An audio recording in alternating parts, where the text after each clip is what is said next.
અમીરગઢમાં છેલ્લા 5 વર્ષથી જાતિના દાખલા મેળવવા માટે લોકો હેરાન થાય છે।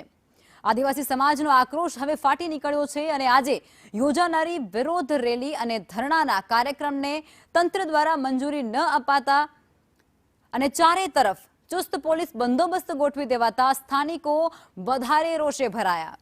મામલતદાર કચેરી આવેદનપત્ર આપવા માટે પહોંચેલા આ આદિવાસી આગેવાનોએ કંઈક એવા આક્ષેપો કર્યા છે કે જો અમે આદિવાસી નથી તો અમારું ડીએનએ ટેસ્ટ કરાવી લ્યો। વધુમાં તેમણે ચીમકી ઉચ્ચારતા એવું પણ કહ્યું છે કે જો આગામી દિવસોમાં ન્યાય નહીં મળે તો સરકારે પોલીસ નહીં પણ આર્મી બોલાવવાની ફરજ પડશે।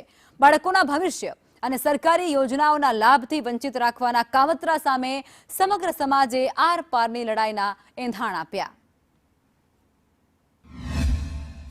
જ્યારે 20 તારીખે શાંતિપૂર્વક કાર્યક્રમ હતો, આવેદનપત્ર આપીને રજૂઆત કરવાનો કે ભાઈ તાલુકા કક્ષાના જે વિદ્યાર્થીઓ છે જે ત્યારે સ્કોલરશિપ માટે હેરાન થાય છે કે એડમિશન માટે એક દાખલો ન મળવાના કારણે હેરાન થાય છે, એ બાબતની શાંતિપૂર્વક જ્યારે રજૂઆત હતી ત્યારે સવારના પરમાં અમને પણ હાઈવે પર રોક્યા, પણ પોલીસ સાથે વાર્તાલાપ કર્યો ત્યારે અમને પોઝિટિવ રિસ્પોન્સ આપીને અત્યારે આવેદન અહીંયા આપવા દીધું છે। પણ મૂળ હેતુ એ છે કે જ્યારે યુવાન અવાજ ઉઠાવે છે, જ્યારે વિદ્યાર્થીઓ યુવાનોની સમસ્યા હોય છે, કોઈ સમાજ કોઈ અગ્રણીઓ ભેગા થઈને રજૂઆત કરવાની વાત કરે તો હંમેશા સરકારે એને સહકાર આપવો જોઈએ, ના કે એને અવાજ દબાવવાની વાત કરવી જોઈએ। આજે રજૂઆત કરી છે, હવે જોઈએ છે કે એનું પરિણામ શું લાવે છે। વનબંધુ કલ્યાણ યોજના આદિવાસીઓને ભણાવો ગણાવો અને ઉછાલાવો, એક કે ગરીબીમાંથી ઉછાલવા માટે એક આખું ગોઠવવામાં આવ્યું હતું 10 મુદ્દાનો કાર્યક્રમ।